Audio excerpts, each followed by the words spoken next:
efa natanjaka amin'ny marary, efa nitsangana amin'ny marary satria natsangan'ny Jesosy Kristy de nitsangana. De nandeha ny volana, nandeha ny andro, tonga tao amin'ny fitenenana hoe baiko midina ny anay fa tsy maintsy afindra any amin'ny 232 nareo. Jery an'le tratra sy avokafoka de manao scanner nareo de aminao radio. Ok, zay zany. Jessica mbola anteny nga tsy mety raha ato fa allo professeur ny midina ankatity ameko professeur faran'izay tena enjanynareo zany ny tenin'le dokotera. De za moa mbola ny telefony hoe tsy maintsy miaka raha izy ampiakarina izy fa maty io zazy io raha makany, tena maty io, niany raha hoa maty midina eny aty ivelany iray miakatra.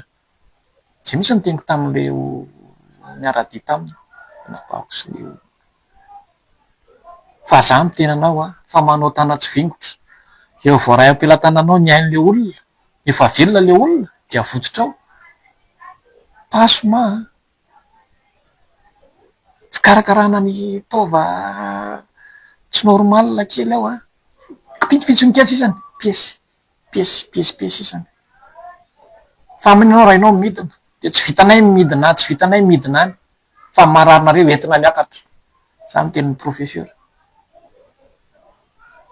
Fa tsy andraikitra intsony zany teny dokotera tambany zany fa andana fa hoarahanay nareo.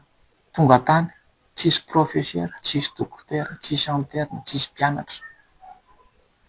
Tonga ny alarobia, tonga mijery ny dokotera, reto ny fanafody, mandalo fotsiny.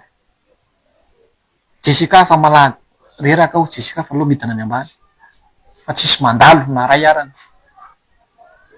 Miantso foana izy isan'andro zany, aiza ny dokotera, aiza ny professeur, tsisy.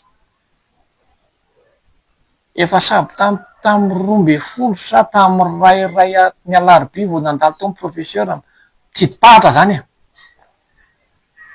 Tsy fandraisana andraikitra ny asa atao. Tsisy naneranao manaova professeur, tsisy maneranao manaova dokotera. Na tsy aminay rery ary fa marary rehetrarehetra nge tsy zay daholo ny fotrany. Ary malahelo zay amin'ny zanakay maty. Fa dadan'i Jessica dia nisay mihitsy. Fa tsy mendrika ny zavatra ohatr'izany. Hain'olona tokony havotana amin'ny fotoana 3 jours 4 jours vonoanao vetivety kala seconde.